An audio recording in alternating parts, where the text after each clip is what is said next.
What's up, y'all? Welcome back to the channel. My name's Clint. We're going to be looking at our axle breather vent tubes and deciding whether or not we want to extend them. This is a mod that's been on my mind for a long time, but it's one of those deals that it's not right there at the top of the list, so you kind of forget about it. I was watching another channel a couple of weeks ago, AZRubicon. He's a fairly new YouTuber, but he did this mod on both his axles, and I was like, yeah, I gotta do that. But I didn't want to go through everything that he went through. What he did was he replaced both the breather tubes completely. And I'm not saying that's wrong. If that's what he wants to do, great, and he did a great job with it. I'll actually put a link to those two videos down in the description below. But for me, I don't think it's really all that necessary to replace the whole thing. On your rear axle, if you look right here through my truss, this is your breather vent tube. It comes up, follow it along, snakes around, and ends up right there. That's not very high, and you can tell by all the mud and crap on the bottom of the tub that there's a pretty good chance water can get in there. If water gets in you through your breather tube into your axle, everybody knows water and oil don't mix, so that's not a good thing. We want to try to prevent that if we can. So what I'm going to do to mine, I'm just going to extend the line. I'm not going to replace the whole thing. To do that, you're going to need some 5/16 vacuum line, a vacuum connector, and a couple of hose clamps. I'll have links to all three of those items down in the description. Let's go ahead and get started with this mod. The first thing I'm going to do is pull this breather cap off the end of the line. You just grab a hold of it and pull it out. Just make sure you don't smash your hand on the frame like I just did. Then we're going to go in the back of the Jeep and pop this little cover off right here. The reason we're going to do that is because that's how you get to the bolt that releases your rear tail light housing. You can't see it because I've got this diabolical slipstream up here and I can't fit the camera back there. But if you don't have a cover like this, what you'll see down there is a white bolt head. It's going to be a 10mm, or I think it's a T25 Torx. Take that 10mm bolt and unscrew it.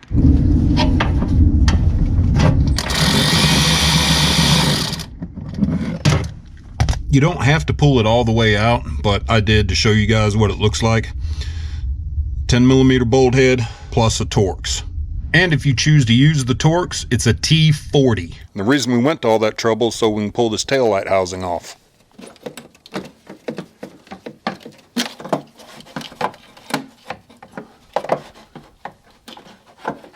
Like that. But I've got wires coming through here for my tail light, my CB antenna, and all that crap, which, to be honest with you, that CB antenna is going to need to get somewhere because I don't use it anymore anyway. There we go.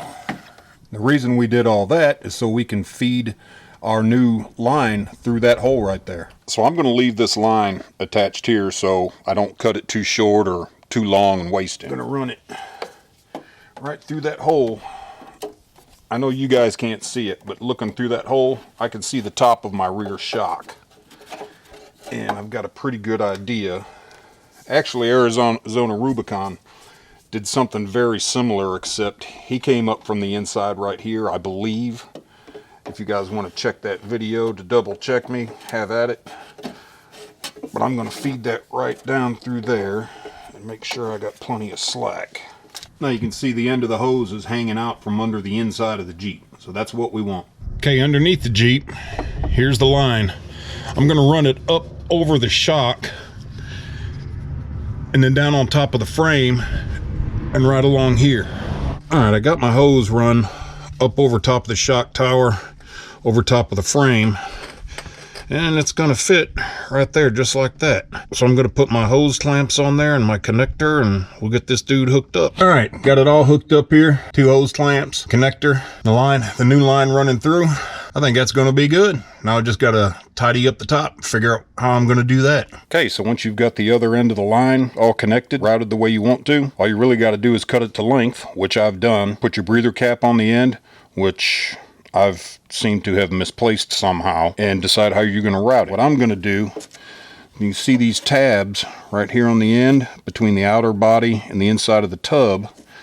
I'm just going to kind of tuck it right up in there and then kind of this top one's pretty tight. It's a tight fit, so I'm just going to smash it right there so that this stays up and it stays pretty immobile. Just make sure you don't put it in the way of this tailgate hinge where it'll get pinched, possibly cut. Then just slap your tail light back in there, tighten it back up, and you're good to go.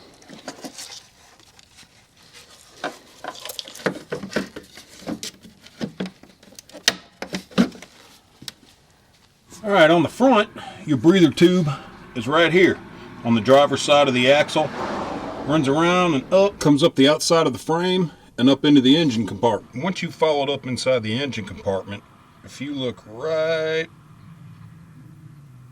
there, I don't know how well you can see that, but there's a little white breather cap on the end of it.